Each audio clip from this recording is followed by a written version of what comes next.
Hey guys, we're back, Becky and Triana, and we're gonna go over fitness testing today. So that's what we're doing, and feel free to get the instruction from us and then stop the video, do the fitness testing, record your answers. This should be the paper that you have from Canvas, your fitness testing sheet, and you're gonna record your results here and then submit them to us on Canvas, okay, at the end of class. You can either take a photograph of the sheet or you can just type them in on an email to get back to us, okay? Either way.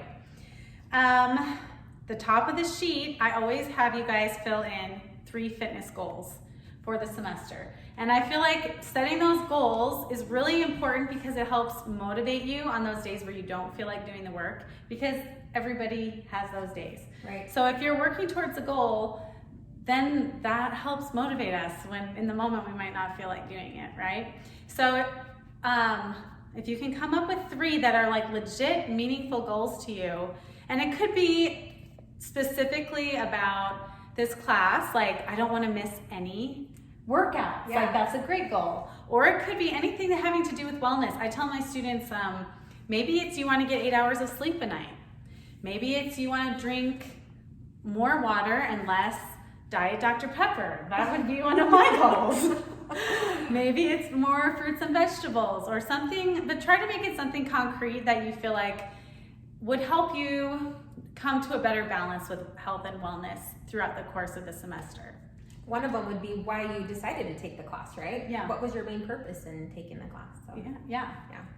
Yeah, so you come up with something that is meaningful to you, and you're going to share those with us through your email, and maybe we'll even be able to help hold you accountable for those things throughout the semester. We're excited to see what you come up with. Yeah.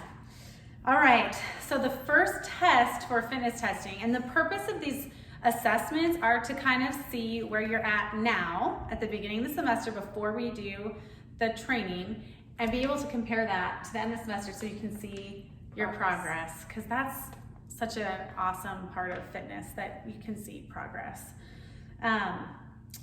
We're going to start with the cardio testing, and that's going to be a 12-minute walk, run, jog, wherever you feel like your best effort is today. That's what you're going to do. So you need to find a location or a treadmill or something where you can measure your distance. You're going to walk, run, jog to the best of your ability for 12 minutes and record your distance. Perfect. Okay? So pause the video and go do that, or let the video run and do it later. But make sure you write it down. Yes. Okay. All right. The next part of the fitness testing is flexibility testing. So we're going to demonstrate those for you, and you're going to just record on this sheet whether you passed or failed that flexibility test, okay? So the first test, we're gonna back up so you can see us a little bit more, our whole bodies. The first test is a neck test. So all that is if you can extend your neck all the way back and then all the way forward, okay? That's a pass. Yay, okay? All the way back so you can feel the back of your head resting on your spine there, and then all the way forward. Pass or fail. All right, shoulder test 1. We're gonna start with our palms forward, so hands pointing forward, and then right arm first, lift it all the way up to your ear. Can you get it all the way up to your ear? That's a pass. Other side, left side. Can you get that arm all the way up to your ear? That's a pass. Shoulder test 2, we are going to start with our hands facing our legs this time, and we're just gonna lift that arm up to our ear again. When you're at the top, your palms should be facing out, and then back down. Other side, palm facing out, back down. Good, pass or fail. Shoulder test 3. I know that you guys are feeling really good about yourselves right now. You're passing everything with flying colors. Shoulder test 3, you might not pass, okay? So shoulder test 3 is you're gonna take one arm up and one arm back, and we're trying to touch fingertips here, okay? So if I can touch my fingertips then that's a pass. And it doesn't matter, see, if you can see, I can do one side a lot easier than the other side. It doesn't matter if you can do both sides or only one side. If you can touch your fingertips either way at all, you get a pass on that one. And if you don't pass that one, it's okay, you're still a valuable human being. But you might just be a little tight in the shoulders. Maybe we can work that out a little bit. Yes. Trunk test. So this is where we're gonna start using a mat. If you have a mat, that's great. You're gonna use them in our workouts a lot. Do you do abs at the end of your classes? Yes. I do too. So we'll be using a mat to do abs at the end of our workouts. If you don't have a mat, it's not life and death, but you might want to consider purchasing a mat. Yeah. It'll make that more comfortable. Absolutely. Okay, so for the trunk test, we're gonna be down here on our knees, nice and tall, tummy pulled in, putting our hands to our shoulders. And we're just gonna slowly rotate the trunk until, see if we can look all the way behind us, and then rotate the other way, see if we can look all the way behind us. If we can, that's a pass. Next test, we skip the hip flexor test and the alternate hip flexor test. Our next test is the hip abduction test, okay? So I'm gonna have Triana lay down on the mat, Okay. and demonstrate this one. So you're gonna lay sideline. Good. So she can either cradle her head just like that, or she can lay flat on the mat. But she is gonna try to lift this leg up to a 90-degree angle. So if she's at a 90-degree angle, then that's a pass. So if you have a mirror, you're gonna need a mirror to see if you're at a 90-degree angle, or you're gonna need a roommate or friend or buddy to tell you if you got to 90 degrees, because it's really hard to see when you're down there, okay? Good job.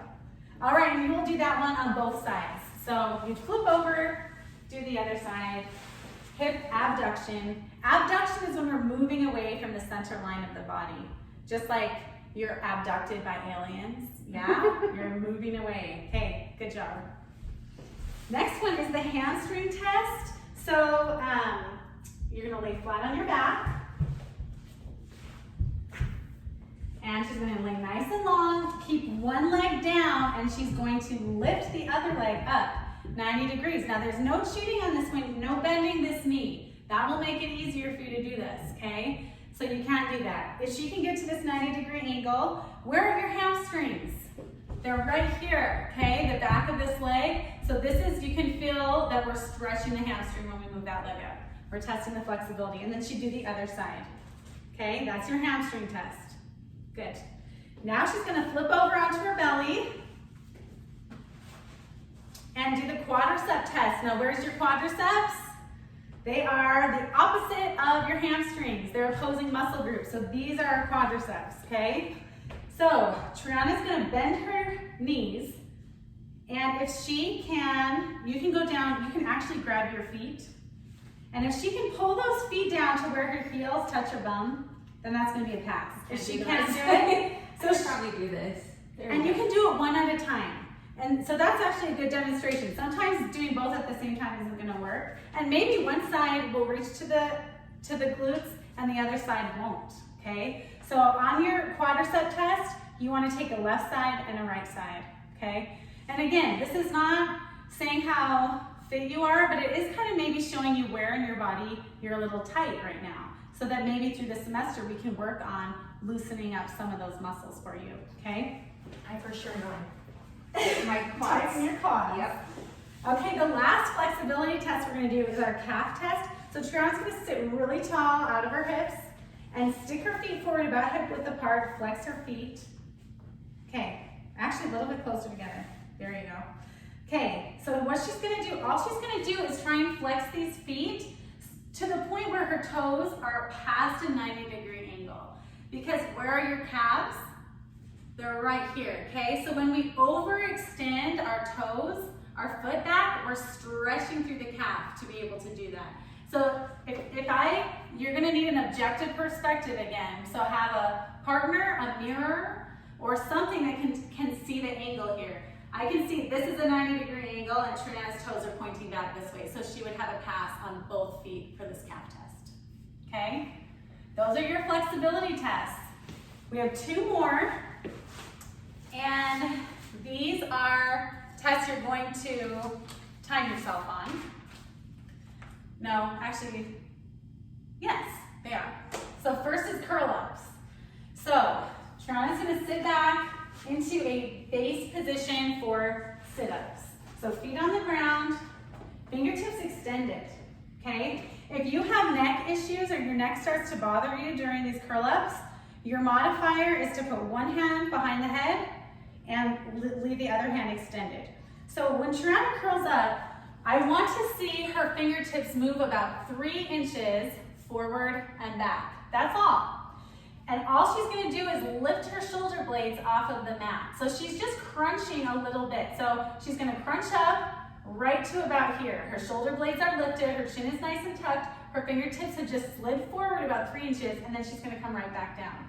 So you're gonna time yourself for 1 minute with this type of a curl up. So can you do like 5 in a row maybe? There she goes. So whatever speed you feel comfortable with to keep correct form. I don't want you pulsing this like, and not getting that full crunch, okay? But at the same time, it's not a full sit-up either. Will you show them a full sit-up? She's not gonna go all the way that far. That's farther than she needs to go. All she needs to do is lift those shoulder blades off the mat and then extend them fully back down, okay? So, pause the video, time yourself for 1 minute, and record the number of curl-ups you're able to do. Push-ups. Push-ups. Our last one is push-ups. And you have 2 options for push-ups. You have full plank and modified plank.